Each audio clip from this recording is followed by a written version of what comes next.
अस्सलामुअलैकुम, मेरा नाम मोहम्मद अतहर है और आप मेरा YouTube channel Athar vlog official देख रहे हैं। आज के इस व्लॉग के अंदर यार मैं आपको ईरान बॉर्डर क्रॉस करने के बाद ईरान में एंटर होने से लेकर ईरान तुर्की बॉर्डर तक अपनी डंकी के सफ़र के बारे में बताऊंगा। अगर आपने मेरा YouTube channel Athar vlog official को अभी तक सब्सक्राइब नहीं किया तो अभी मेरे YouTube channel Athar vlog official को सब्सक्राइब करें और मेरी वीडियो को लाइक करें ताकि मैं आपके लिए मज़ीद इंफॉर्मेटिव वीडियो बनाता रहूं। अब हम ईरान एंटर हो गए हैं। ईरान एंटर होने के बाद हमें एजेंट के बंदे ने वसूल कर लिया है। अब उन्होंने हमें अपनी गाड़ी के अंदर बिठाया है और तकरीबन 2 से 3 घंटे का सफ़र करवा कर ना सुबह 5 बजे से लेकर 9 बजे तक, दिन के 9 बजे तक, सुबह 5 बजे से लेकर दिन के 9 बजे तक सफ़र करवाया। 2 से 3 घंटे हमें एक पॉइंट तक पहुंचाया गया। अब उस पॉइंट तक पहुंचाकर हमें तकरीबन 9 बजे से लेकर दोपहर 2 बजे तक वहाँ पे उस घर में सेफ रखा गया, महफूज किया गया। उस घर में जाकर हमें आराम करने के लिए उन्होंने बोला है, ठीक है। जब हम दोपहर के 3 बज गए हैं ना, एक गाड़ी आई है, एक कार आई है। अब उस कार के अंदर तकरीबन उन्होंने ना यार तकरीबन 15 से 14 लड़कों को बिठा लिया। अब 15 से 14 लड़कों को बिठाने के बाद ना उन्होंने यार हमें आगे लेकर जाने की कोशिश की है, कहले ज़दान की तरफ। अब हमें ज़दान की तरफ लेकर जा रहे हैं। ज़दान तक पहुंचने के लिए यार उन्होंने पहाड़ भी क्रॉस किए हैं, चेक पोस्टें भी क्रॉस की हैं, ठीक है। एक सराई रास्ते से गुजर कर हमें कह लें कि शाम 3 बजे हम गाड़ी पर बैठे हैं ना, तकरीबन 7 बजे तक हमें एक सहराई घर तक पहुंचाया गया। उधर सहरा था, ठीक है, रेत ही रेत नज़र आ रही थी। अब रेत वाले पॉइंट तक पहुंचाने के बाद तकरीबन रात को 11 बजे 2 से 3 गाड़ियाँ आई हैं, ठीक है। 4x4 डाले आए हैं, कह लें 4x4 डाले थे। अब फिर उन्होंने यार हमें 4x4 डालों पर बिठा लिया। फिर पहाड़ों के ज़रिए उतर कर चढ़ाई, पहाड़ों के ऊपर गाड़ी को चढ़ाकर 4x4 को हमें ज़दान तक पहुंचा दिया गया, ठीक है। ज़दान हम पहुंचे हैं। ज़दान से थोड़ा सा पीछे एक खजूरों वाला बाग था, हमें उधर स्टे करवा दिया, ठीक है। खजूरों वाले बाग में हमें सुबह उन्होंने 7 बजे बिठाया है, ठीक है। शाम 6 बजे हमें उस खजूरों वाले बाग से निकाला है, ठीक है। सारा दिन हम खजूरों वाले बाग में बैठे रहे हैं, ठीक है। वो जुम्मे का दिन था, ठीक है। जब जिस दिन हमें उन्होंने बिठाया ना खजूरों वाले बाग में, वो तकरीबन मुझे याद है कि जुम्मे का दिन था, ठीक है।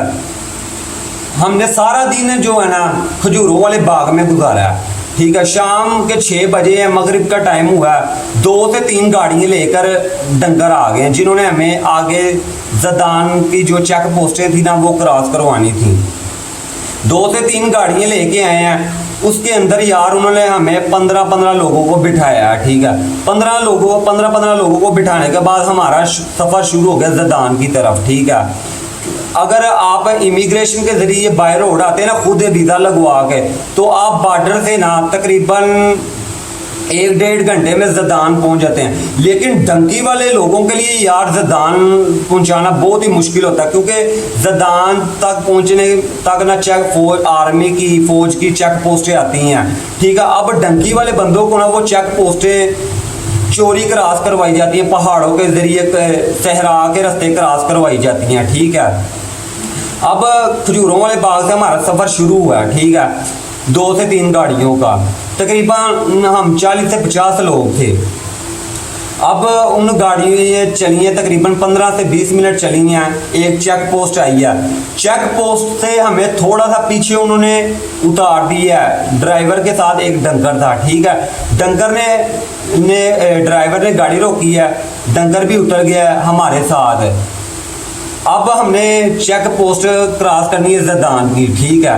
अब हमें ज़दान की चेक पोस्ट से हमें थोड़ा सा उन्होंने पीछे उतार दिया, ठीक है। अब हमने उस चेक पोस्ट को पहाड़ों की गुलाई यानी पहाड़ों के पीछे से क्रॉस करना है। मतलब कि इधर से हम शुरू हुए हैं, ये सामने चेक पोस्ट हमें दूर से नज़र आ रही थी, ठीक है। अब हम गुलाई से हम पहाड़ों के ज़रिए उस चेक पोस्ट को क्रॉस करेंगे। हमने एक चेक पोस्ट क्रॉस की तकरीबन आधे घंटे का सफ़र करके, ठीक है, 15-20 मिनट आधा घंटा हम चलकर हमने वो चेक पोस्ट क्रॉस की। अब जो पहली चेक पोस्ट को हमने जब क्रॉस करना था ना, हमें उन पहाड़ों पर ईरानी चोरों ने पकड़ लिया। अब वो जो ईरानी चोर थे ना यार, उन्होंने हमसे पैसे मांगे, किसी का मोबाइल छीन लिया, किसी से पैसे छीन लिए, ठीक है। इस तरह की जो कीमती चीज़ें थी ना, उन ईरानी चोरों ने ना वो जो चेक पोस्ट क्रॉस करने के दौरान जो पहाड़ आते थे ना, उधर हमसे छीन लिए। अब एक चेक पोस्ट क्रॉस की, 2 चेक पोस्टें क्रॉस की, 3 चेक पोस्टें, तकरीबन 4 से 5 चेक पोस्टें हमने एक रात में क्रॉस की हैं ज़दान पहुंचने तक। जब हम ज़दान पहुंच गए हैं ना यार, रात को तकरीबन 2 बजे हम ज़दान पहुंचे हैं। ज़दान में पहुंचने के बाद उन्होंने हमें एक घर में सेफ लगाई है, महफूज किया, बिठाया, आराम करवाया, ठीक है। उधर आराम जब करवाया हमें उन्होंने खाना भी दिया, ठीक है। जब अब हम रात को 2 बजे उस घर पहुंचे हैं, उधर जाके खाना खाया, खाना खाने के बाद हम सो गए हैं। सुबह हम सोने के बाद सुबह 8-9 बजे हमें आगे लेकर जाने के लिए ना बंदे आ गए थे, जिन्होंने हमें ज़दान से अस्फहान पहुंचाना था। अब ज़दान से अस्फहान का जो सफ़र है ना, वो तकरीबन ज़दान से और अस्फहान का जो सफ़र है ना, तकरीबन 12 से 13 घंटे का सफ़र है। अब ये जो 12 से 13 घंटे का सफ़र है ना ज़दान से अस्फहान का, हमें ये कैसे करवाया गया मैं आपको बताता हूँ। जिन्होंने डंकी लगाई होगी ना, उनको पता होगा ये सफ़र वो कैसे करवाते हैं डंकी वाले ईरानी लोग। अब जब हमें ज़दान से लेकर अस्फहान के लिए ले जाया गया ना, अब 3 लड़की उन्होंने ड्राइवर के साथ बिठा दी हैं, ठीक है। 3 लड़कियों को ड्राइवर के साथ, 6 लड़कों को, 6 से 7 लड़कों को जो पीछे सीटें होती हैं ना, पिछली सीटों को निकाला हुआ था उन्होंने क्लीन बिछा कर ना, कोई शीट कह लें रख कर उधर उन सीटों में तकरीबन 7 से 8 लोगों को बिठाया है, ठीक है।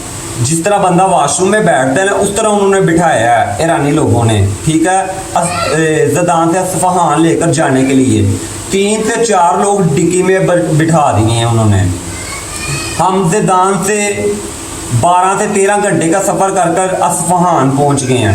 अस्फहान हम रात को पहुंचे हैं तकरीबन 8-9 बजे के करीब।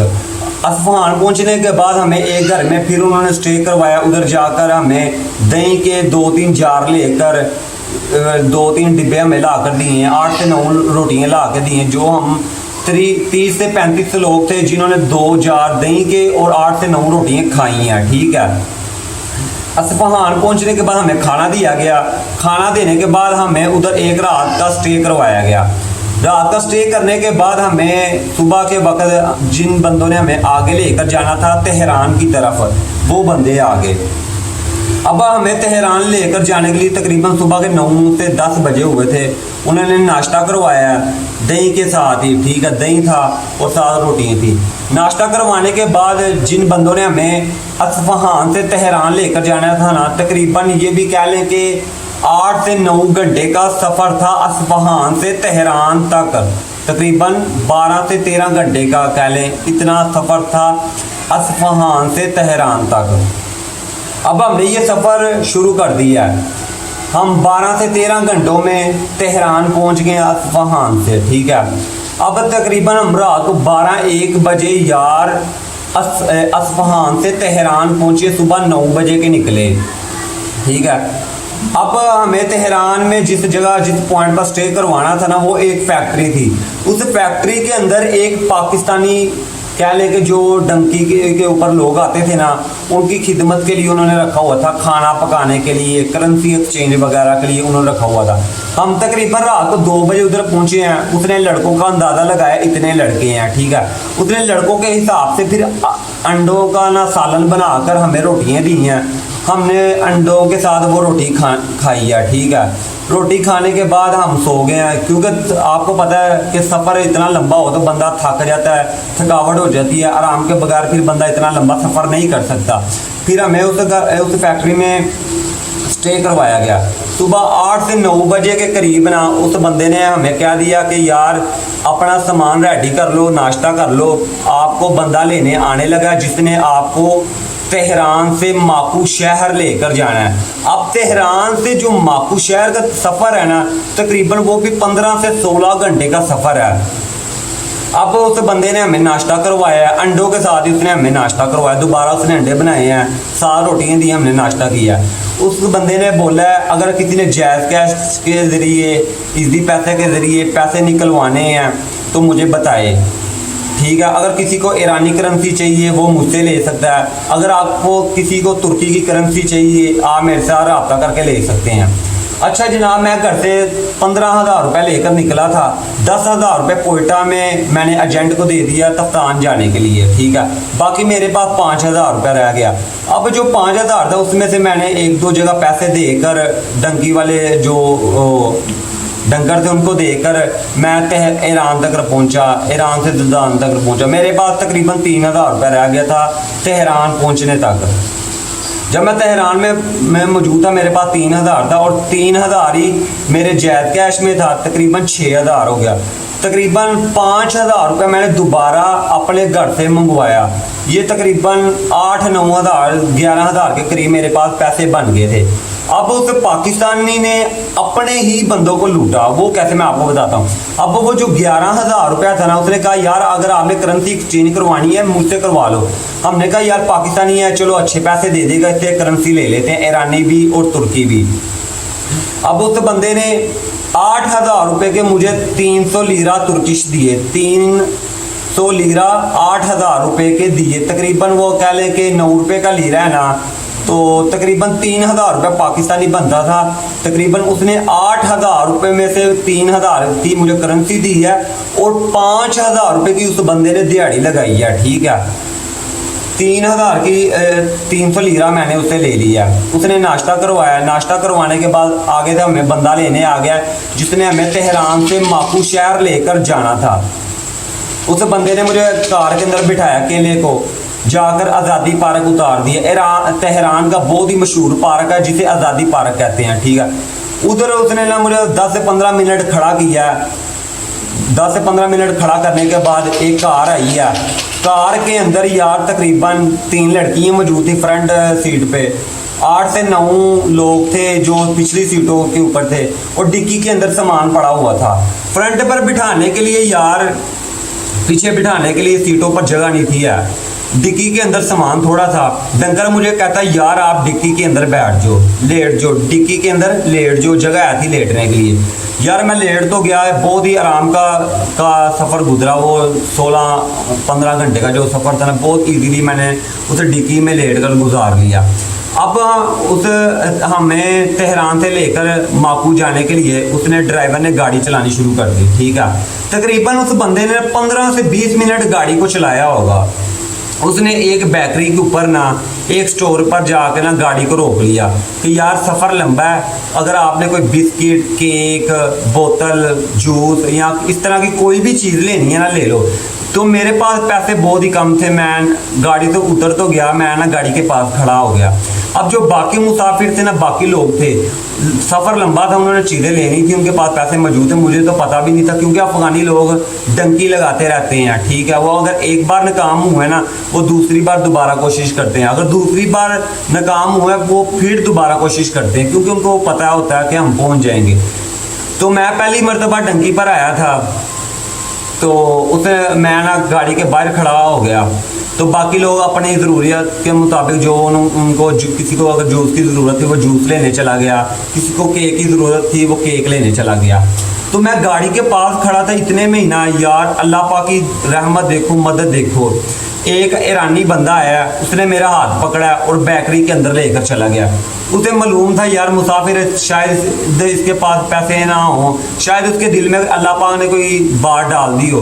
उसने मेरा हाथ पकड़ा, बेकरी के अंदर लेकर चला गया। बेकरी में लेकर जाने के बाद उसने मुझे एक केक लेके दिया, 7 बिस्किट लेके दिया, और जूस और पानी की बोतल लेकर दे दी, ठीक है। तो मुझे उसने ना मेरे हाथ में पकड़ा दी। तो मुझे कहता पैसों की ज़रूरत नहीं, उसने ना मुझे कहा कोई ज़रूरत नहीं। तो सामान लेने के बाद हमें दोबारा गाड़ी में बिठाया गया। तो हमने सफ़र किया 15 से 16 घंटे का सफ़र करने के बाद हम माकू शहर में पहुंच गए। अब ये जो माकू शहर है ना, आपने सुना होगा, बहुत से लोग जो डंकी लगा गए हैं, वो माकू पहाड़ी के ज़रिए, माकू का पॉइंट के ज़रिए ईरान तुर्की बॉर्डर क्रॉस कर कर तुर्की में दाखिल हुए हैं।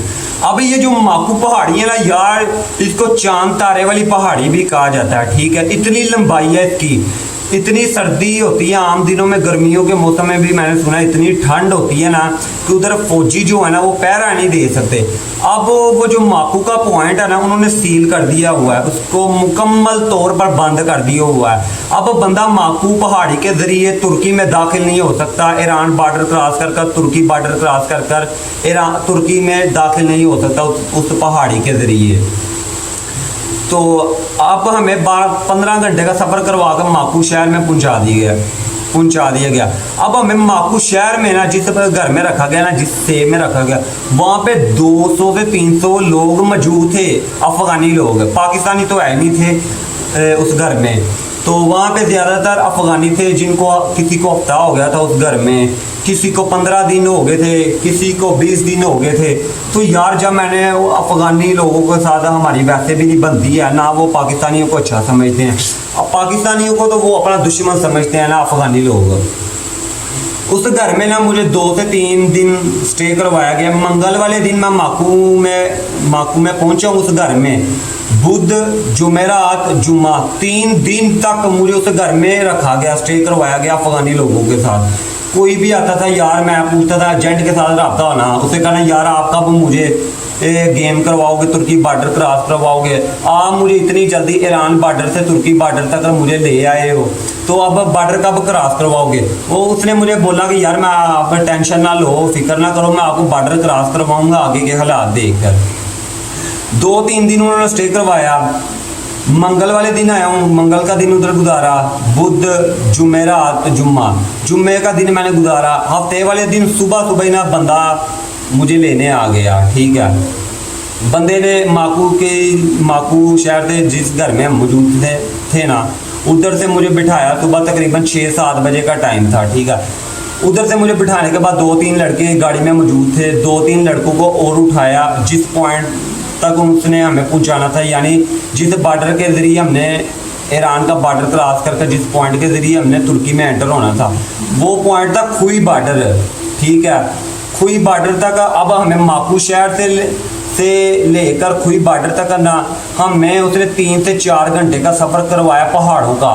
अब वो पहाड़ों का जो सफ़र है ना, उसने एक वैगन कह लें कि 4x4 डाला था, उसके ऊपर ना छत पड़ी हुई थी, उसने मुकम्मल तौर पर ना उसने बंद किया हुआ था, इस तरह की गाड़ी थी।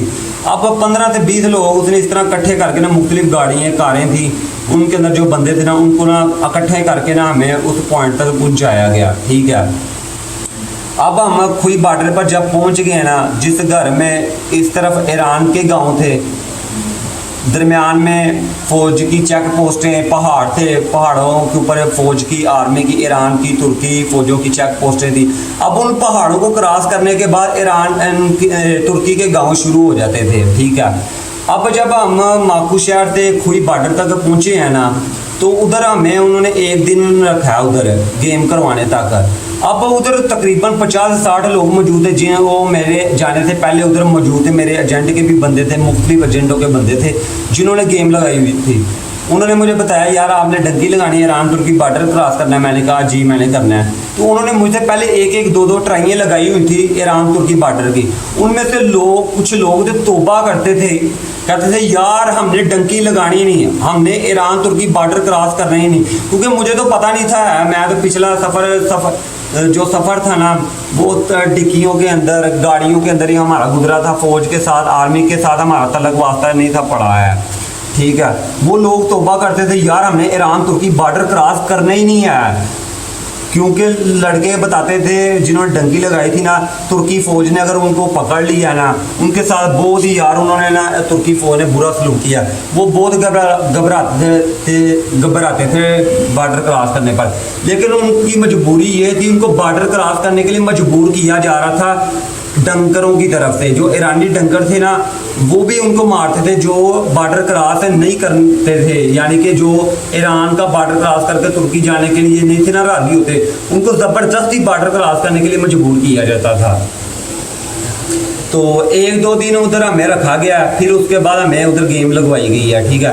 वो जो ईरान तुर्की बॉर्डर की गेम है ना, इंशाल्लाह मैं आपको नेक्स्ट व्लॉग के अंदर आपको बताऊंगा कि हमने ईरान और तुर्की बॉर्डर कैसे क्रॉस करने की कोशिश की, और जब हम बॉर्डर के ऊपर पकड़े गए फ़ौज ने हमारे साथ क्या सलूक किया, किस तरह उनका हमारे साथ रवैया था, ठीक है। और ईरान तुर्की बॉर्डर को क्रॉस करने के लिए कितने ख़तरनाक पहाड़ आते हैं, कितना ख़तरनाक सफ़र है, ठीक है। ये आधे घंटा पौने घंटे में ईरान तुर्की बॉर्डर क्रॉस हो जाता था वाकई में, लेकिन आर्मी की सख्ती बहुत ज़्यादा थी।